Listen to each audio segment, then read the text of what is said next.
Hey, what's up? It's me, Jessica Jane. I was just wondering if you've ever sat and thought to yourself, Jessica, what are some signs that I need to let her go and run away as fast as possible? Well, if so, I'm glad you asked. Because too many of you hang on way too hard. I call those gentlemen hanger-oners or male hoes. I talk about this concept a lot in my Speak to Spark Arousal program, which is the training source material for all my private clients who sign up with me to better their interactions with women, to create connections and chemistry as fast as possible. So if you know you don't want to work with me personally, that's fine, but you could get my training manual at speaktosparkarousal.com. Anyway, I digress. Let's talk about 7 things. It's gonna be a long ass video because I hate doing more than 3 things, as you probably well already know. So the first one is, let me reiterate, the first sign you gotta walk away already is she's not introducing you to her friends or family and has never made mention of anything of the sort. This means she's actually not that into you. I can't tell you how many times I have to explain to my clients that we women are very okay with having you around as a friend, with getting things out of you, because you're willingly doing these things even though we already told you we're not that into you. Even if you are under the impression that y'all are dating, maybe you are hooking up, if you want something more than just being a boy booty call or a means to an end, yeah, walk away if she's not introducing you to her friends and family. Because that is,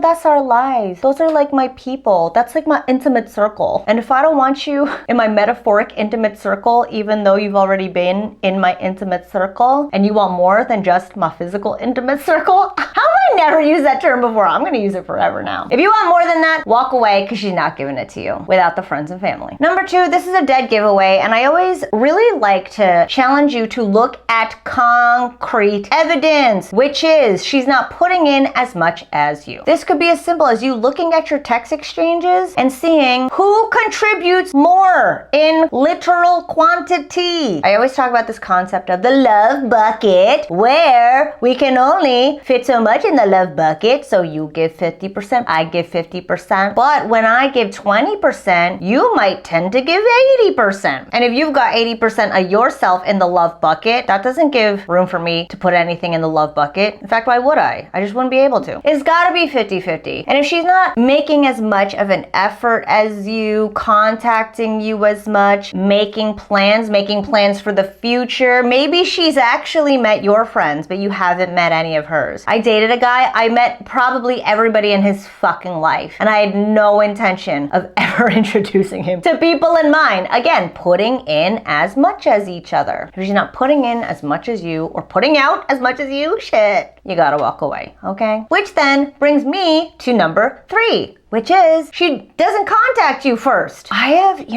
actually used to be this girl. I think I told you about this. With one of my exes years and years and years ago, I was actually still a therapist at the time. My core philosophy was I would never text a dude first. And mind you, this was in like my single girl Hollywood hoe era. And I met this guy that I really liked, and true to form, I would never text first. Yeah. Anyway, we eventually ended up ending things, and we rekindled things like 6 months later. We ran into each other, and he had mentioned yeah, I just felt like I wasn't getting as much as you. You never texted me first. And I was like, oh my god, I was trying to not be a thirsty hoe. But whatever, you deserve to have a girl who's a thirsty hoe for you. So either she's way too insecure to put in as much as you by texting you first, or she's just not that into you. And you know what? In both scenarios, you deserve a lot better. Okay, this is also a dead giveaway. Number 4, she cancels but doesn't reschedule. A lot of my clients get really trigger happy when they're talking to a girl and she cancels and they're like, oh, block!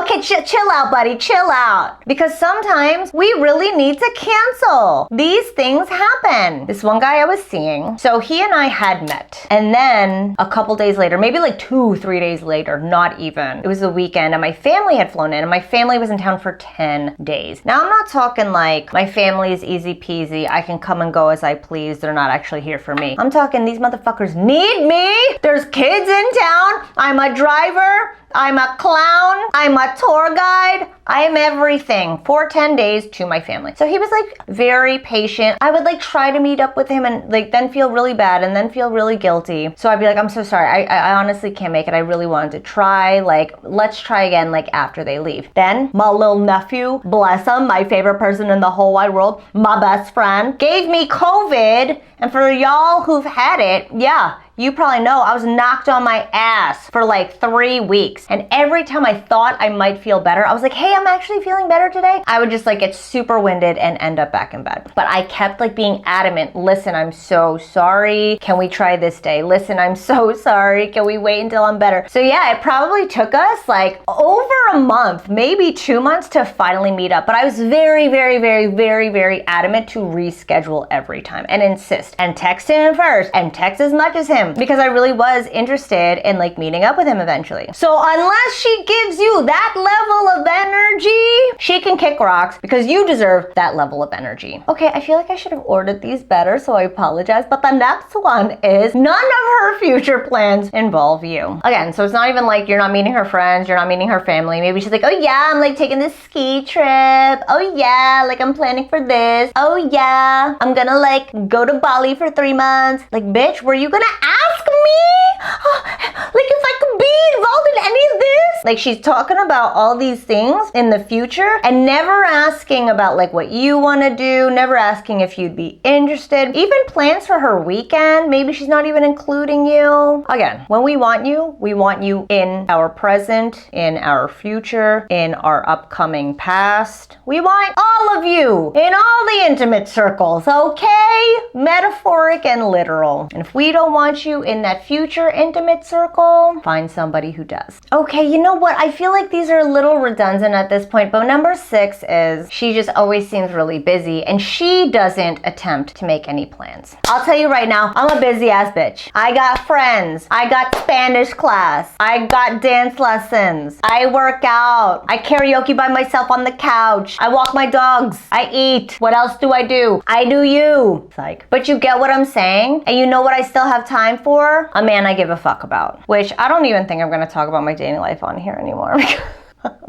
I'm only gonna talk about my past dating life from now on. But either way, I make time. You bet your ass I make time. You know who I don't make time for? Dudes I'm not that into. We always make time for the guys we really like. Always. We all do. There's no excuse about it. Don't let her give you an excuse, and don't give yourself that excuse, okay? Which brings me to the last one, which is you are seemingly last on her list. Maybe you guys do hang out. Maybe you do go to Pound Town, but maybe it's because she has nothing else to do. Do you know how many dudes I ended up with solely off the fact that I had nothing else to do and no one else interested in me? Too many. I'll tell you that right now. Do you know how many of my girlfriends are in the same situation right fucking now? I'm gonna say all of them. All of my girlfriends who are seeing dudes right now are in that exact situation. They have nothing else to do. There's no one else they're that into, but they're also not that into this guy. So these are the 7 things. However, you're not gonna see any of this shit if we feel a connection to you, if we feel chemistry with you, if you get us thinking about you when you're not there. That is the only way, is to get us feeling something from you based on what we feel with you in our interactions. So if you know you want to better your interactions with women, but you don't want to fucking work with me personally, whatever, go to speaktosparkarousal.com. That is my training manual for all my clients. That is literally all they look at and practice. And I'm telling you, you can have the same exact results as my clients, who I'm telling you right now, they get way too many options with women by the time they're done with my program, which